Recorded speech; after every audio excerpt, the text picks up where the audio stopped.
welcome to the orange interview.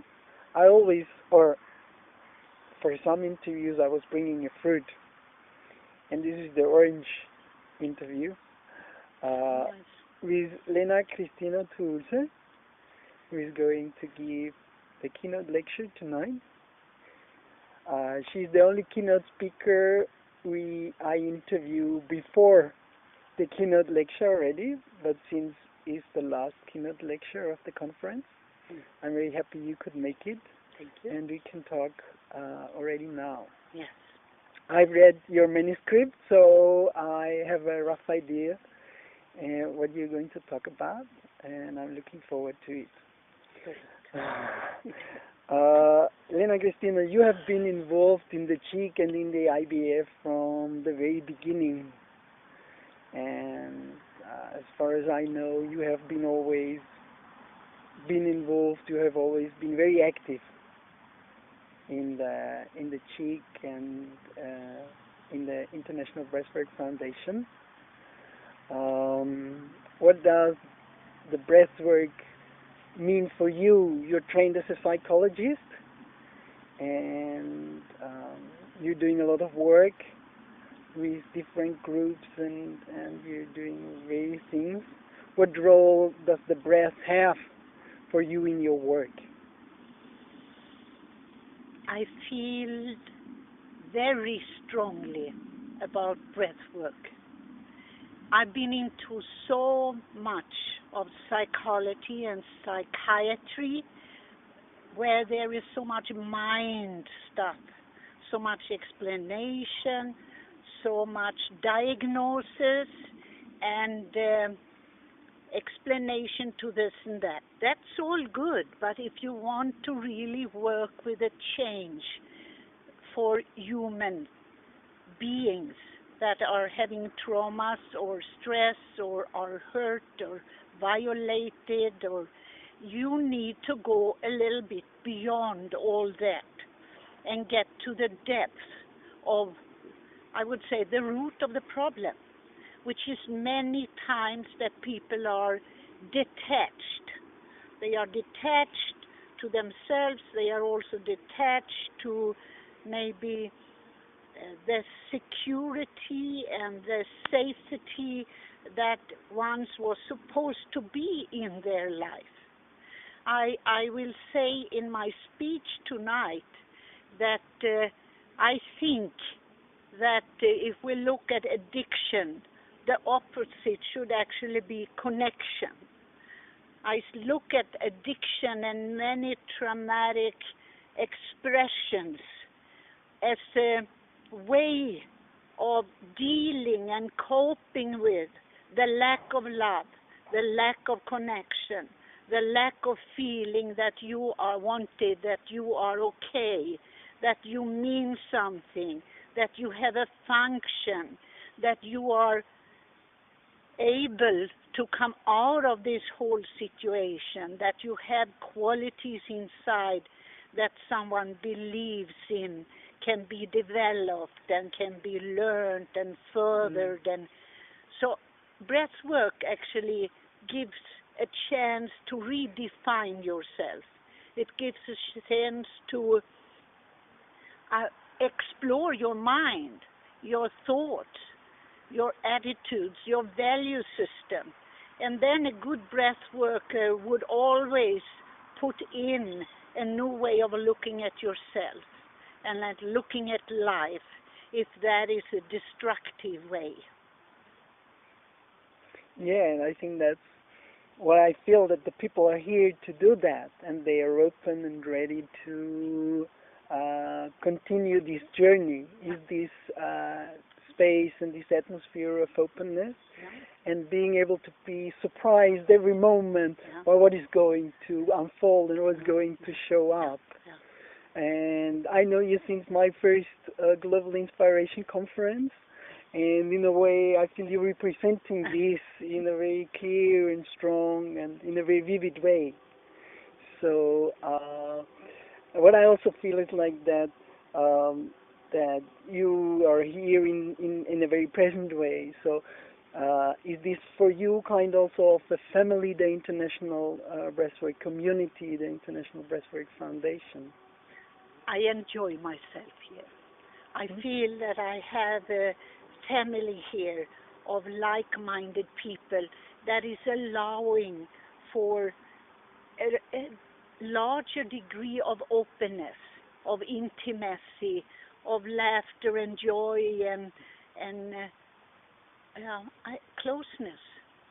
And as we all know a little bit of the basic, at least, of what change is, there is an encouragement in people here and to look at things in a way that is healthy and that is healing and that is joy bringing.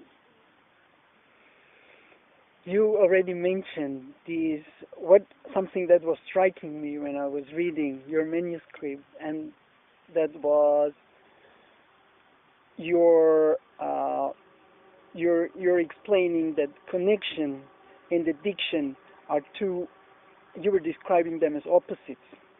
So, in order to avoid or cope with addiction, we have to experience connection.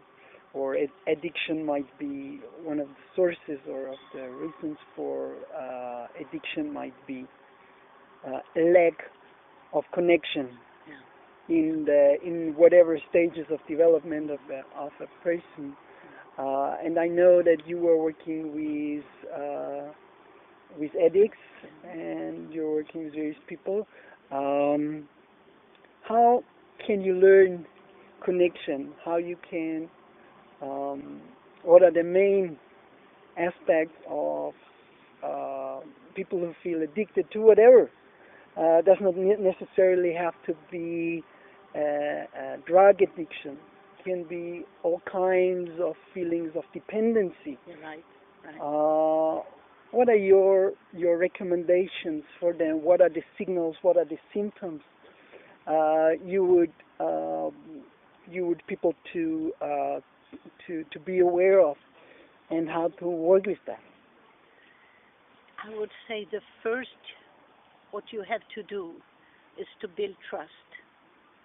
And the way that I do it, and I encourage the people that were working with me to do it, is to use yourself as an example, to tell your own story a bit, to make people feel that you are not there to judge them or to make them wrong, but that you want to be their friend, that you trust in them to be able to let go of whatever is their addiction. And you have to become that aspect that has been missing in their life. That can be like a mother or a father or a sister or someone that they can have as a base for them to dare to start to let go of what has built up a security for them, even if that in an illusory way. And you have to be willing to, in a way, replace one dependency with another dependency. It's like you need to create a little bit of codependence to start with. I am dependent on you, trusting in me, and wanting to invest in our relationship. And that goes for both people. And in that process also, that you will be willing to stay with that person till they can stand more on their own feet again. And in some ways it means for me that I have lifelong friends that have come in the beginning as someone with addiction problem. But it's also very important to know when it's appropriate to let go. So you don't hang on to someone out of your own needs to be needed and to be, let's say, affirmed as a good teacher or a good therapist or so. It's a nice way to think of it, that in every relationship we are living, we have to grow out of any kind of codependency. Yeah. And it's not about stabilizing it, it's about allowing it to reaffirm this experience of being able to grow out of it, even if we have to accept it in the maybe if we have to accept it in the first place. And it may be a different quality with everybody. For me, it was interesting because I was talking before with Viola, and she was also talking about relationship and connection and commitment, and is appearing again as some fundamental things in order to grow. And you know, it's interesting because in my academic studies in psychology and as a therapist, they really made a strong point of you being in a way like a blank sheet, not connecting in a personal way and not giving out so much of your own personality. You know, the traditional psychotherapy, the psychotherapist is almost to be like someone just reflecting back to you. Waste of time. So you think is maybe is one approach which is more has more challenges, and for the process itself creates also a lot of challenges which are not so easy. But for me, it's like from that you are starting with that. You're telling your personal story. You're going to tell your personal story in the keynote lecture. So it's like this experience of, okay, I'm here as a person and I want to be seen, and in that way it allows us to connect. And I'm not hiding, and it's a very strong way of connecting.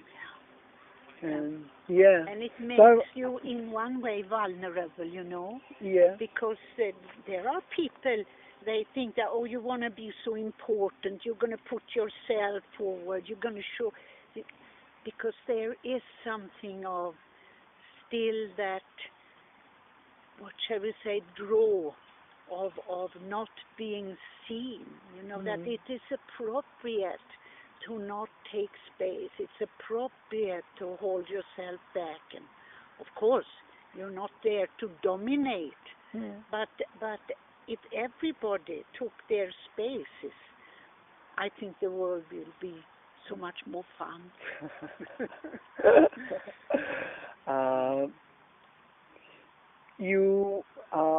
I always ask also about ideas and visions for the future concerning your work, concerning maybe breathwork in general, from what you have seen since you are so involved in